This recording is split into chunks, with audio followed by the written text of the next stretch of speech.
Hi, it's Paul here from XNet. Just wanted to give you a brief rundown on how to go about selecting a domain name. A domain name is probably the first thing you need to do to enable your business to be on the internet because it gives you a lot of advantages going forward. Some of those advantages are it appears to be a lot more professional if you've got your own domain name rather than hosting your content on a third party website. So having your own domain name gives you a bit more of an identity. It's a bit more memorable, so it always helps with your branding. Having your own domain name gives you the advantage of being in control. You could always host your content on a third party property, for instance Google or Facebook or other providers like that, but you're always at their mercy. If they decide to change policy or ban you for some reason or another, you're really left without any options or recourse. So having your own domain name gives you quite a few advantages in that way.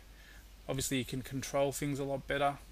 You have access to be able to customize the look of your site a lot more easily, and there's much more configuration able to be done. Some people obviously use their internet service provider's email address, which is not the best way to go about things, because what that means is that you're printing their email address on your business cards, your letterheads and so on, but then you're tied down to that particular provider. So having your own domain name, you could move from internet provider to internet provider for your access and still retain a business presence with a static name that won't change over time. Okay, so that's the reasons why. Now, probably the biggest decision you need to make, or the first decision you need to make, will be whether you're going to go with a local extension. They call these CCTLDs for country code top level domains.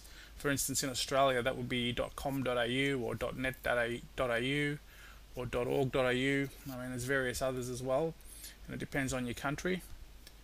Or an international top level domain, which would be something like a .com or a .net or a .org. So if you are targeting, if your customer base is predominantly in your local country, you are better off going with a local domain name. Google seems to rank those higher in the search engine results for that country. So if your customers are all there, you'll want to be as high as you can in the Google results. So that would be the way to go there. If your customer base is spread across the entire world, you want an international domain name, so you're going to be better off with a .com or a .net. Obviously .com is the preference because it's the most common. People just automatically tack that on to the end of your business name. Once you've decided whether you want to go with a country code domain or an international domain, then your next choice will be whether you're going to try and brand your name. You're going to try and choose something like for instance, Google obviously have chosen a very unique name. Google is it has a meaning, but not with this spelling. So they've chosen a made-up word actually.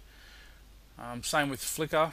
These are very popular websites now because they've branded this, and over time people have got used to the spelling and the name. And what it means is that if someone's searching for this particular word in Google, it's going to be a lot easier to find someone with a unique name like this.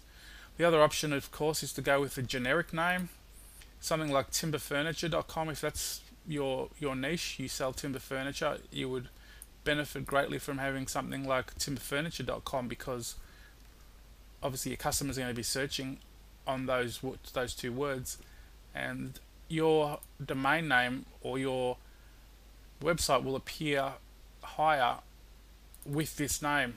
So that gives you a little bit of an edge there.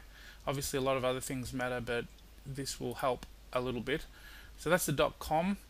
Now if you're something like furniture is obviously fairly big, and you probably won't be shipping that internationally, so you'd probably want to go with a country code domain name or a CCTLD like a .com.au. So you'd have timberfurniture.com.au, and hopefully Google will rank your website higher in the search results when someone's searching on timber furniture or strong timber furniture or whatever in relation to those terms.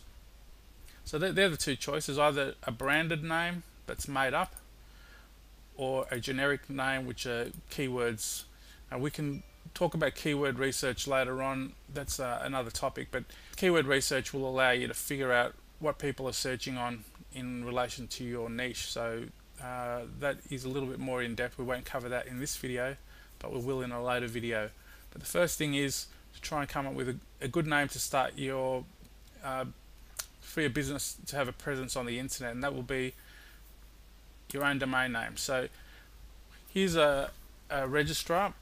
They allow you to register a domain name via this interface. Now you've got a choice here of quite a few. We're in Australia here, so obviously we've got the .com.au, .net.au, .org.au, .id.au, all those are available to us. The .com.au is the most popular in Australia. That'll vary depending on where you are in the world, but in Australia, .com.au is the most common.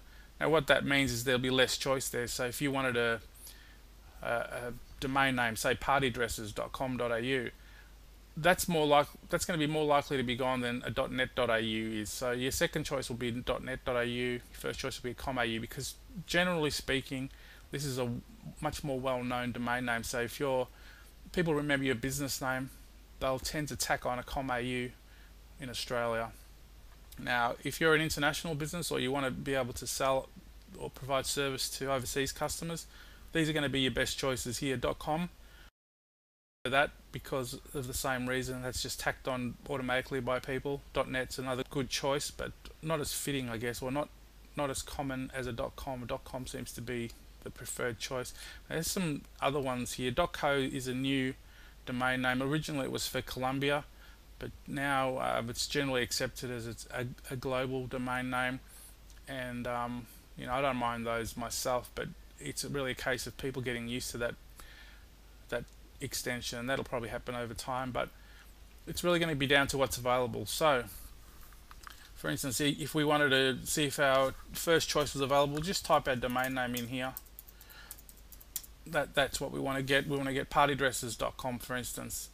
See here, it's $6 a year, and the only way we're going to find out if it's available is doing a search. So we'll click search.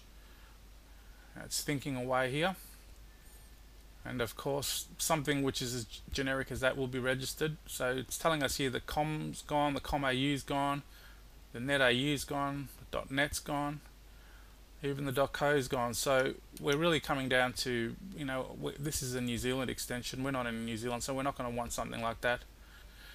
Now, what that means is we'll have to go back to the drawing board and come up with another option.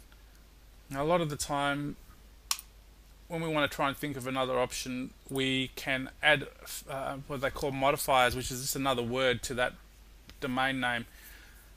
So, for instance, if we are in a certain area, a certain locality, we might want to tack our locality onto that domain name to give us a domain name that's available but also suitable for our business.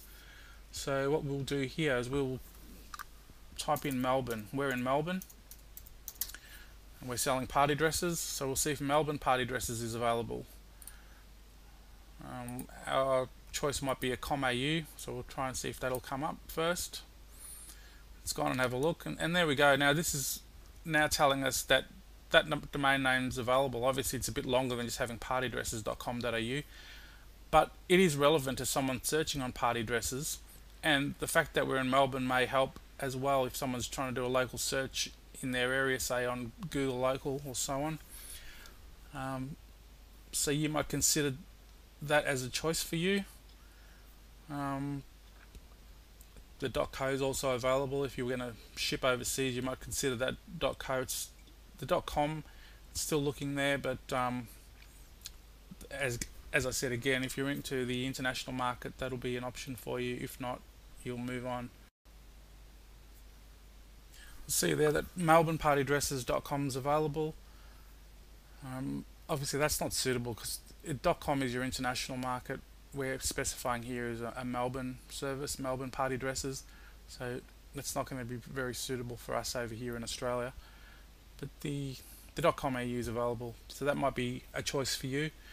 Now, we were talking about branding before, say for instance Google or Flickr or some of these. If you're starting out in a new company, you may consider making up a word like that, or if you've got an existing business, you might be obviously have a lot of investment in that word or that business name, so you'll want to register something that's got your business name in the domain name.